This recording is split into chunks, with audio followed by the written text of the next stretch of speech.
अस्सलाम वालेकुम, welcome to my YouTube channel. आज हम पढ़ेंगे fragmentation transparency, the final form of transparency that needs to be addressed within the context of a distributed database is that of fragmentation transparency. In chapter 3 we discuss and justify the fact that is commonly described to divide each database relation into smaller fragments and treat each fragment as a separate database object, another relation. This is commonly done for the reason of performance, availability and reliability. Furthermore, fragmentation can reduce the negative effect of replication. Each replica is not the full relation but only a subset of it. Thus, less space is required and fewer data items can be managed. There are two general types of fragmentation alternatives. In one case, called horizontal fragmentation, a relation is partitioned into set of sub-relations, each of which have a subset of the tuple rows of the original relation.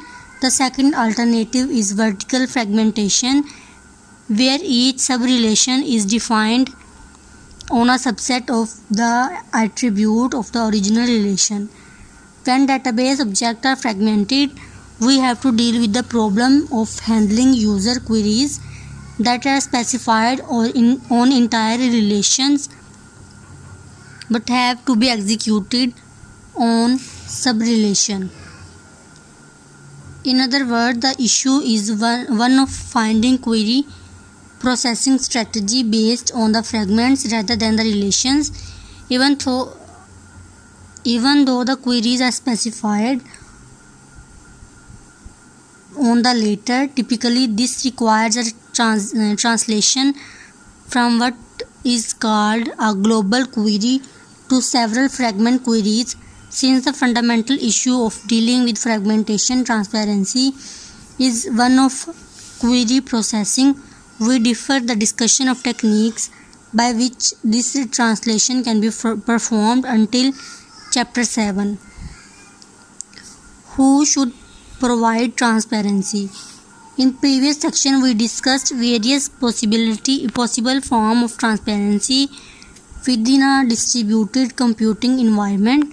Obviously, to provide easy and efficient access by novice user to the services of DBMS, one would want to have full transaction transparency involving all the various types that we discussed.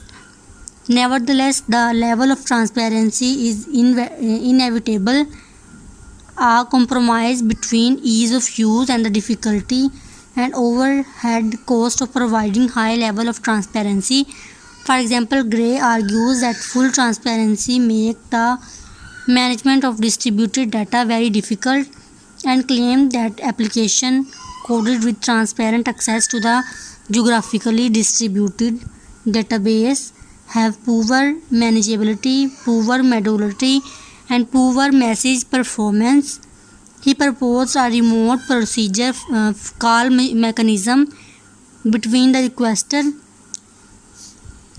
and user and the server DBMS, whereby the user who direct their queries to a specific DBMS. This is needed the approach commonly taken by client-server system that we discuss shortly. What has not yet been discussed is who is responsible for providing these services. It is possible to identify 3 distinct layers at which the transparency services can be provided. It is quite common to treat these as mutually exclusive means of providing the service, although it is more appropriate to view them as complementary. Replication transparency. The issue of replicating data within a distributed database is introduced in chapter and discussed in detail chapter 13. At this point, let us just mention that for performance, reliability and availability reasons, it is usually desirable to be able to distribute data in a replicated fashion across a machine on a network. Such replication help performance since diverse and conflicting user requirement can be more easily accommodated. Video अच्छी लगे तो like कीजिए, share कीजिए, subscribe कीजिए.